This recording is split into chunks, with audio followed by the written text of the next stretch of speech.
Hi, Sabrina. How are you doing today? I'm doing great. How are you? I'm doing pretty well. It's a nice day here in Cincinnati. I'm not sure even where you're at, but uh, Pittsburgh, not too Pittsburgh. far. Yeah. Oh yeah, yeah, you're close. Yeah. Do you ever go to Games Unlimited? Oh, yeah. Okay, That, yeah. Okay, yeah, cool. I do. It's Yeah. my local Well, store. yeah, I've had Kylie on the show. Kylie's a Yeah, friend. I know Um, Kylie. Yeah, so cool. So Sabrina has a game called Diatoms that's going to be hitting Kickstarter on September 26th, and she has her company Ludo Liminal, and she's going to be talking about that today and her experience with Cardboard Edison. So thanks for being on the show. Let's just start with that. What is Diatoms about, and how did you come up with the idea? So in diatoms, you are a Victorian naturalist creating a microscopic mosaic out of single cell algae. That's what diatoms are. And the story of the game has many twists and turns, but fundamentally, I discovered for myself, or rediscovered, since I'm sure I learned about it in high school, diatoms while at the Baltimore Aquarium. I saw a sign. It's really captured by what they look like. I was working on a game that was themeless, but had a lot of the mechanics in place that wasn't called diatoms, called Fraxagon. And the two came together beautifully. And through looking up diatoms, I discovered diatom mosaics, a real thing that people really did in the 1800s. And that was the game. That's how the game found itself. Yeah. Um, because I was looking up some of the pictures of these things. They're quite interesting. Also, um, just because of the structure of this algae, they can look just when you put them under a microscope, they can look like they kind of planned it sometimes too, just randomly, right? But um, do you have a favorite pattern yourself that you've seen of these diatoms or? I love the star diatoms. I think Hmm. they're gorgeous. They're beautiful. They have really gorgeous structures. But honestly, every time I go looking at real photos, I find another like unusual shape. They come in a variety of shapes. In the game, there are five shapes, but there's a huge variety. In the game, there's five shapes and five patterns. So you have like 25 different variations of diatoms, but there's so many more. Uh, yeah. Yeah. Um, so with the game, you won the Cardboard Edison Award last year for the game. What was that process like for you? I became aware of the award the year before I applied, and I thought it was a really, I loved the whole way the award was sort of positioned as like unpublished games, great emphasis on feedback. I thought that was really cool. So I had a thought that at some point I'll apply.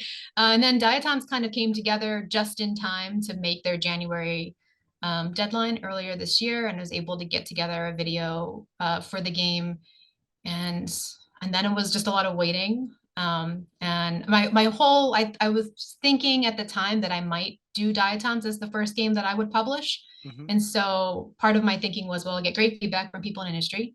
And it will, if it's a finalist, if one could only hope, then it'll be on the Cardboard Edison page for a while. And that might bring some attention to the game. And since I'm a new publisher and a new board game designer, I didn't have a very robust following. So I thought that would be a good move. So I was really hoping that it would at least like hopefully make a finalist. I did not, wasn't dare to hope that it would win first place, but that happened as well, and that's lovely, and it has been really great for the game. Yeah. So tell us more about the feedback process because that's going to be different for you as a designer and publisher than what people on the outside are going to see. What was that like for you? From Cardboard Edison. Yeah. Yeah. Well, it was so you send in your entry with just the video and the rules, and then you get back if you were selected as a finalist with some preliminary. I think I got some preliminary comments at the time, Mm. and then you wait again. So that's like a whole month and a half or something, and then you wait again, and then they reached out and said, "Hey, we haven't announced it yet, but this is the results." And then they also give you a spreadsheet with the feedback. There are a lot of there are a lot of judges for Cardboard Edison, Hmm. and not Hmm. every judge sees every game. Mm. So I got the feedback for the judges who actually played the prototype that I sent in. So once you do the second phase, you're a finalist, you actually send them the physical prototype. They get together, they play the games multiple times, and then you get the comments, and the comments were really lovely. Um, so as far as the type of feedback, at that point your game's done. For most people, right? Um, what in what way did you use the feedback? Is it, you say they're lovely? That's cool. That's nice Yeah, to feel yeah. encouraged. But like as a designer, did you find anything particularly helpful about how it went?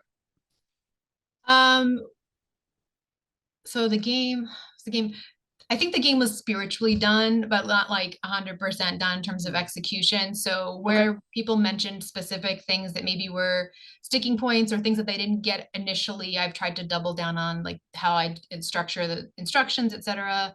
Um, for Diatoms, the feedback, there wasn't a lot of critical feedback like you should change this. It Hmm. was a lot of positive feedback. I do think that um, that there was, there's use useful stuff even in there for me, with it being mostly positive. And definitely I think one of the perks of, if you don't like make it to the final, you're definitely going to get, thoughtful, good feedback. I think for me it was a lot of validation. So I was thinking this game might do well as a crowd fund, and so maybe I can publish it myself, because that's how I'll get the financing to make sense for doing my first publication.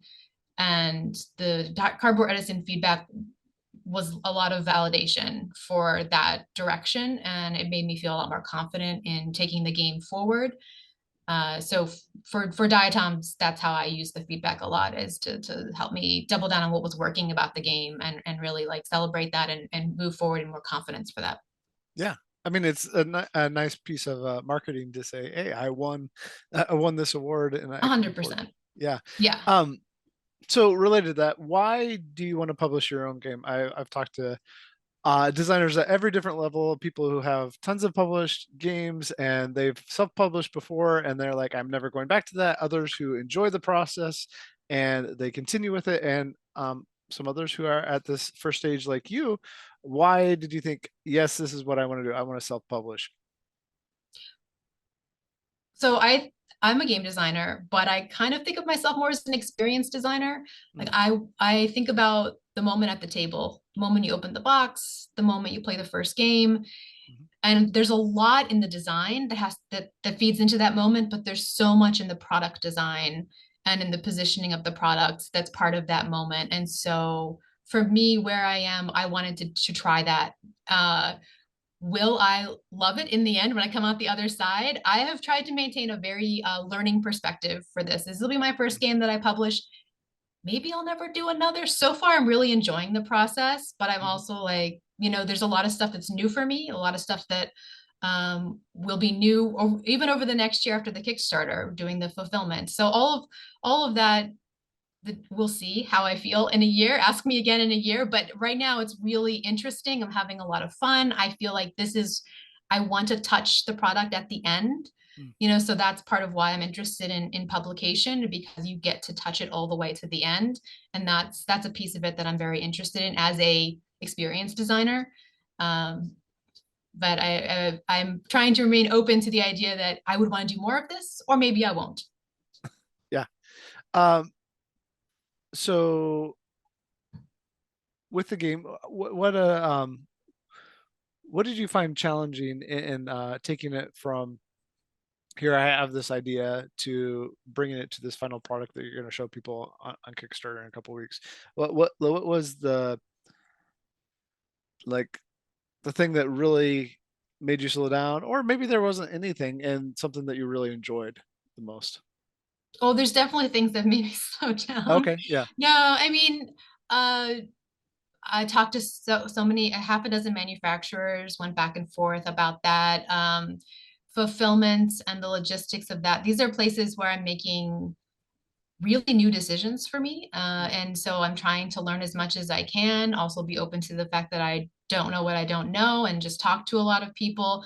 And of course, then that you're slowing down. As I have a big breadth of experience making lots of different types of game experiences, and mhm, I'm fairly handy with prototyping. So I was able to take the game pretty far from like just a design standpoint, but then getting it mhm. to production as a product out, a physical product out there, that's filled with a lot of new things for me. Mm. So it's been interesting and exciting, but also slower than, you know, my design work for sure. Yeah. So tell us some about that. You mentioned before we got started that you had worked in video games. What else have you done in games before this game?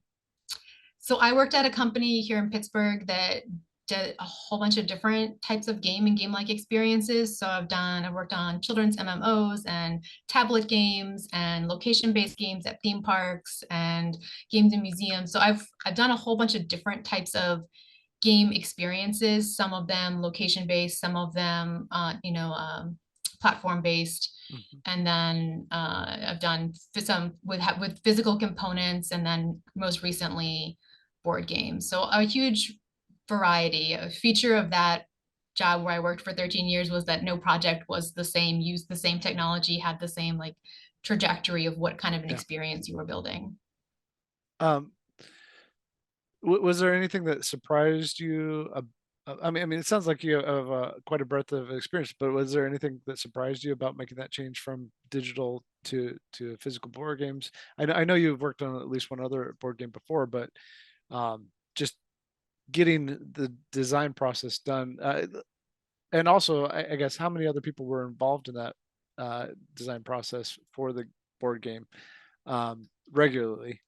Because I assume you had playtesters and so forth. But so two parts to that question: what was Yeah. different about board games, and secondly, who else was involved, and how did you approach it differently? Sure. I think one of the things that's really different, and this isn't necessarily specifically about diatoms. I think diatoms hasn't been the most challenging design that I was working on a bunch of different designs. Mm. Some of them are more challenging than others in a way that's very different from video games, and that is that the player's brain is the engine, right? In video games, the game itself moves the thing Mhm. forward, and a Yep. lot of what you learn in video game design is like the indirect control of teaching the player the game acting on the player and giving feedback in a way that helps them internalize and learn and build a mental model of how the game works naturally by just interacting. In a board game, the pieces don't move unless you move them, and they don't set up unless you set them up, and so you really have to think about how are you going to get the player even to a place where the game is ready to start. Yeah. And that's very different. And the more complicated the game you want to design, I think the more challenging it can be. And then my focus primarily is games that adults and kids can play together. And so there's all sorts of challenges in how much time can be spent in learning the rules. And you have to think about what is that experience like of teaching the rules, especially if they're younger children. So I think there are a lot of different, the onboarding is very different between video games and board games. And you know, Mhm. the goal is the same, but some of the techniques and strategies and best practices are very different. Yeah. In terms of who's involved with making the game, so I have a primary collaborator, which is my partner, my spouse, and he is the main, I would say, second developer on everything that I create. Mhm. And then I do a lot of play testing. I blind play test, pretty much always blind play test with families that I don't know here. So I will give them the box with the rules, and they go away for a week with the game, and then they come back with, you know, they fill out a little survey. So from the very beginning, whenever I get to the play test with not family and friends, I'm doing it blind for the most part. And that, you know, I started my company during the pandemic. So I Mm. started doing board game design during the pandemic. And so it just kind of made sense anyway, but it also makes it very flexible for their schedule.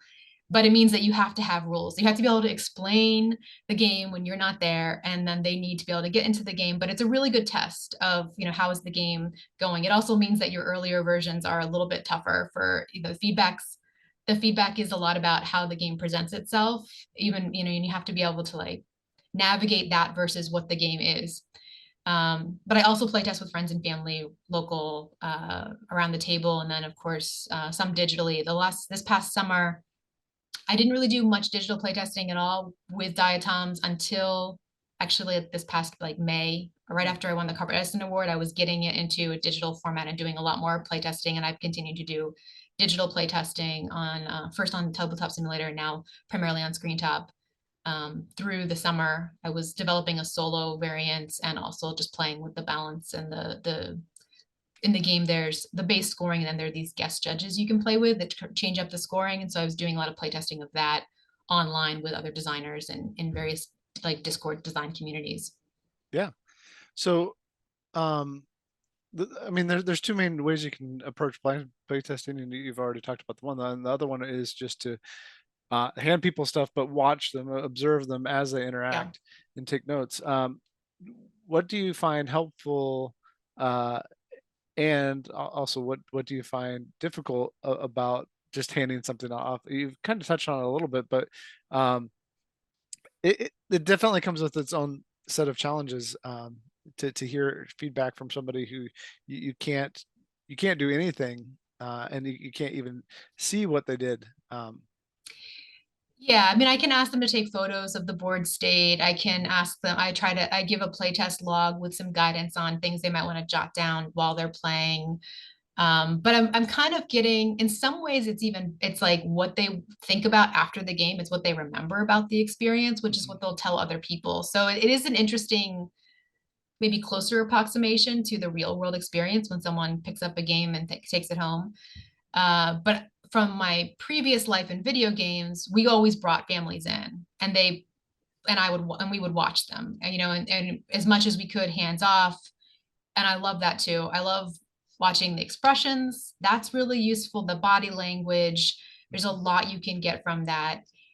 And I bet there are families that would be willing to videotape their experience, but because I'm so often looking for families who are playing with young kids, I Mhm. really try to be sensitive to the idea that I'm recording or creating any kind of like permanent media about their families. And so I haven't really pushed on getting that kind of feedback. I'm starting to experiment with doing live playtesting, asking families to come in now that we're out of the pandemic era. But you have to really like, there's a, I have two kids, 10 and 2, so I know what it's like to try to organize kids to get out the door and be Mhm. on points at a certain time.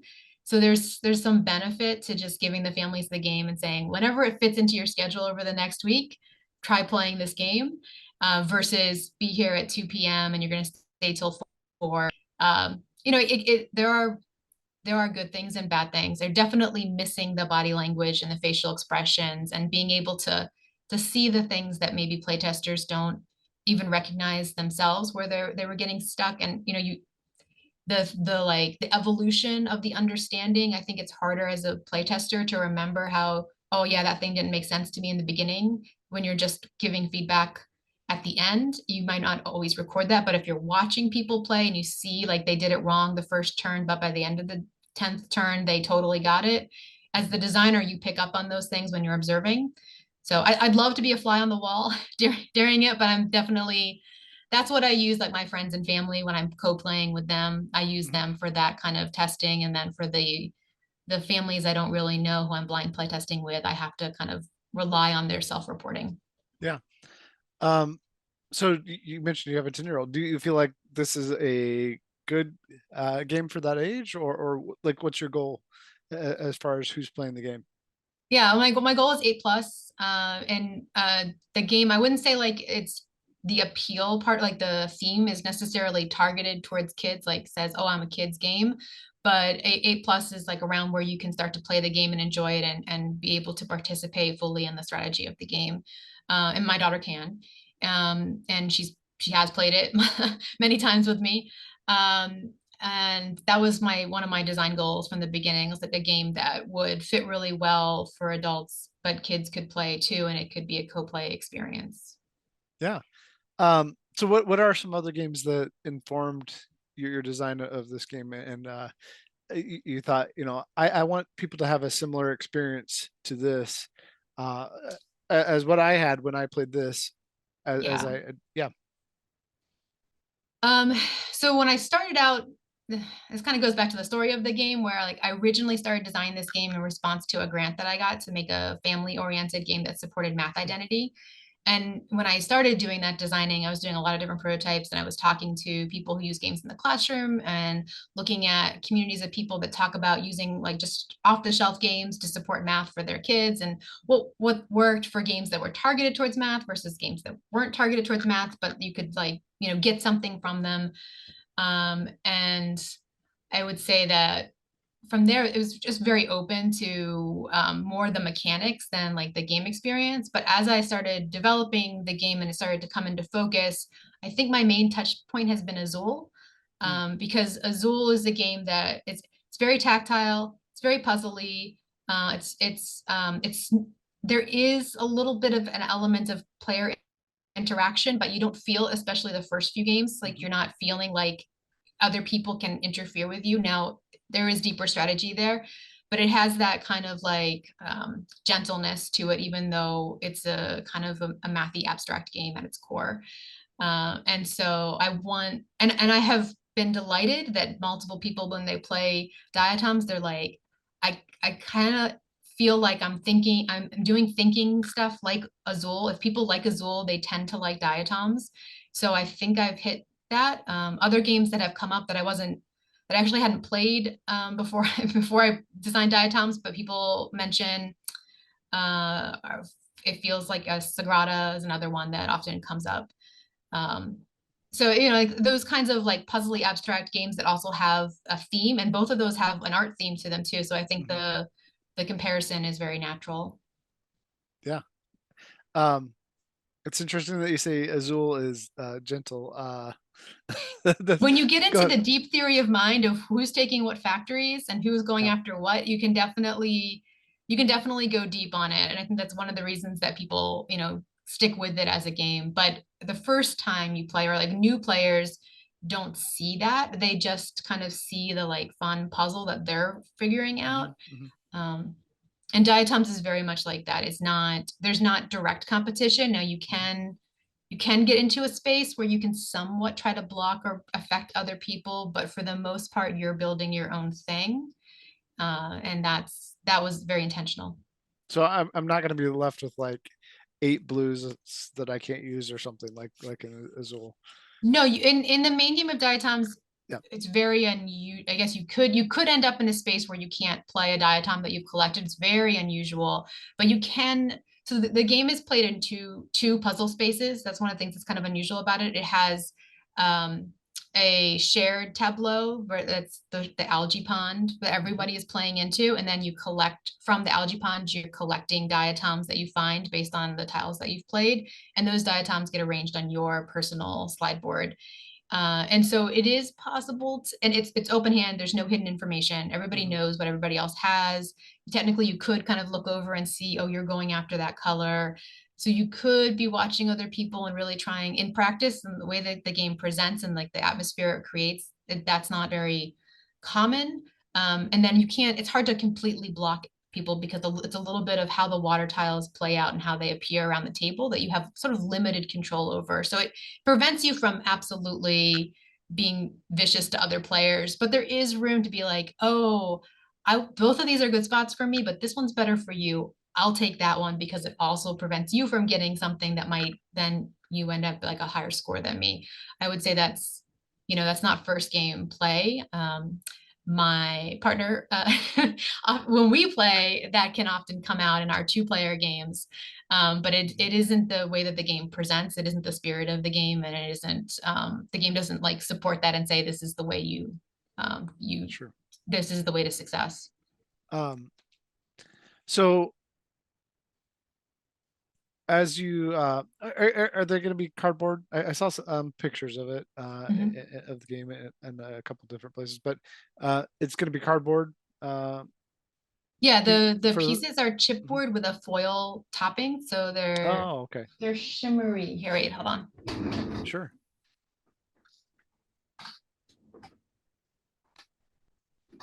So here's, I don't know if you can, this will show up on the.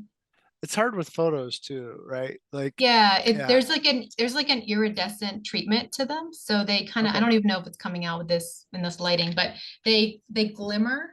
Yeah.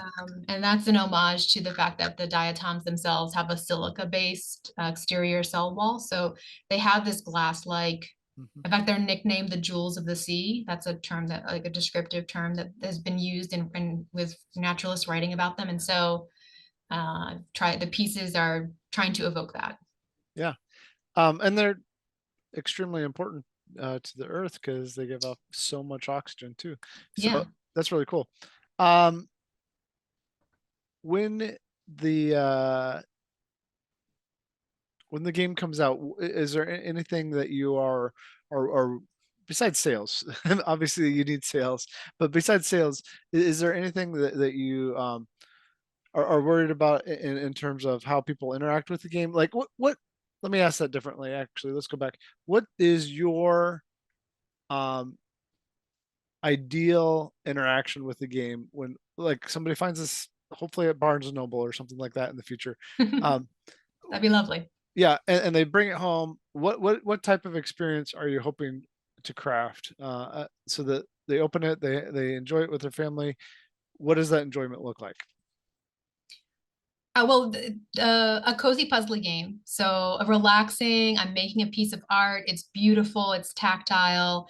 And then that moment you turn to the page in the rule book and it's like, this is a real thing. This is a real photo made from the this is a photograph of a slide someone made in the 1880s with real pieces of algae, single cell algae that they arranged under a microscope. And in the real world, you can't even see it on the slide because it's smaller than the head of a pin.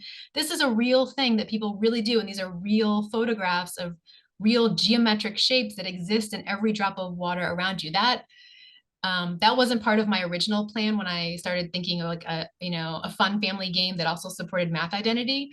Mm, It became, as soon as I sort of doubled down on the theme or like invested in this theme, it became one of my secondary goals to sort of delight in this obscure, peculiar, artistic form from Victorian era that just, I think, showcases everything that's wonderful about human curiosity and art, and also highlights this amazing piece of nature that's invisible but omnipresent. And so, as you mentioned, so important to the air we breathe, mhm. something as fundamental as that. So I hope that this sparks, honestly, a diatoms fad. That would be my beautiful dream of success, is all of a sudden people are like, oh, diatoms, they're amazing. They're here in my clothing patterns and I want stickers and I want to like go get a microscope and get some water samples from the pond next door and see if I can find diatoms.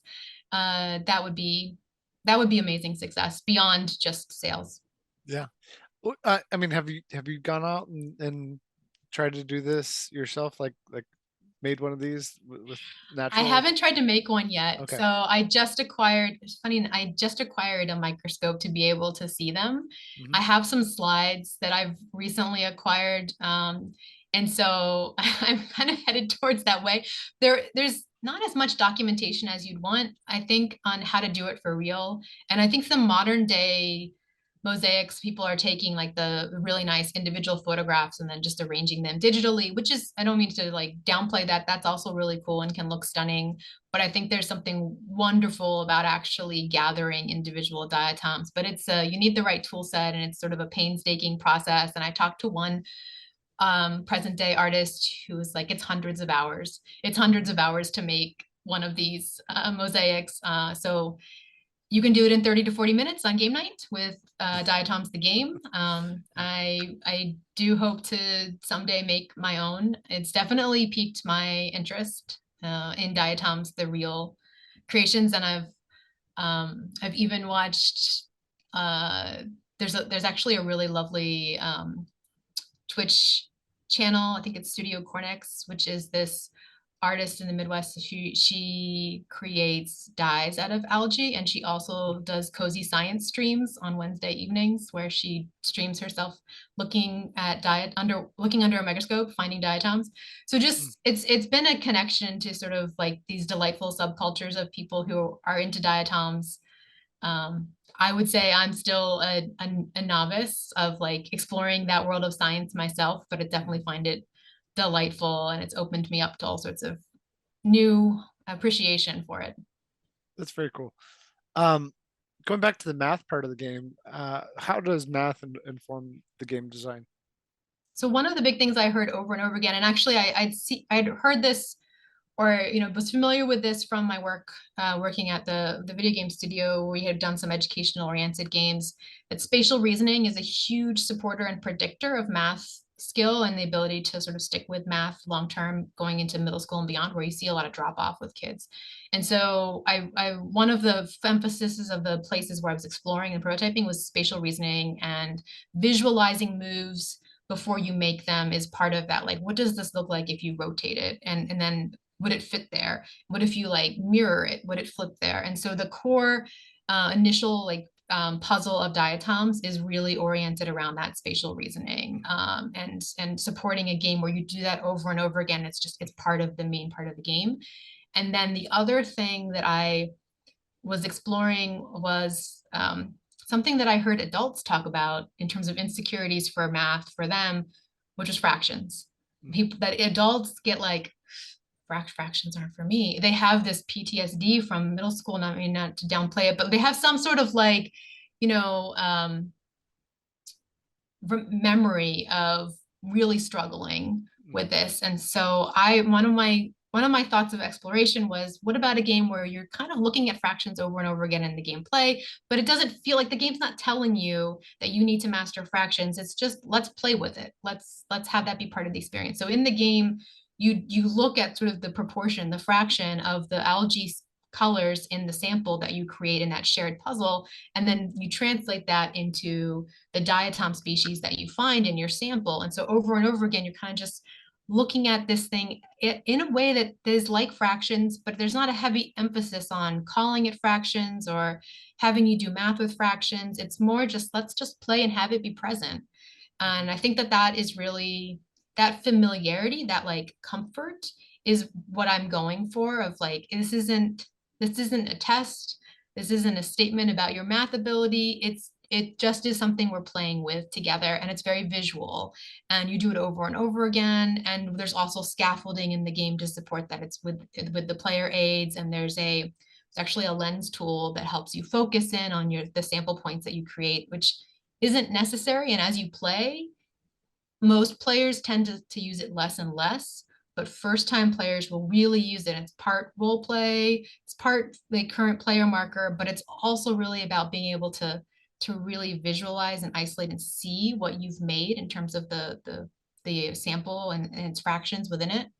And so that's where like the math identity. And then there's other places. I mean, I think games in general support math and spatial reasoning, and almost any board game that you look at has some elements of counting and addition and basic math and thinking about scoring them, all those things as well. But the stuff that I really was intentional for me is that like playing with spatial reasoning, playing with this idea of visualizing fractions and proportions of a whole, and just letting that be how the game plays, not necessarily the point of the game. Well, it's been great to talk to you about diatoms. Anything else that you want to mention before we wrap up, or Pittsburgh specific, or are you going to be at any cons or anything this fall? Or I will be at the Pittsburgh Gaming Expo here in Pittsburgh, and I will be at PAX Unplugged as well.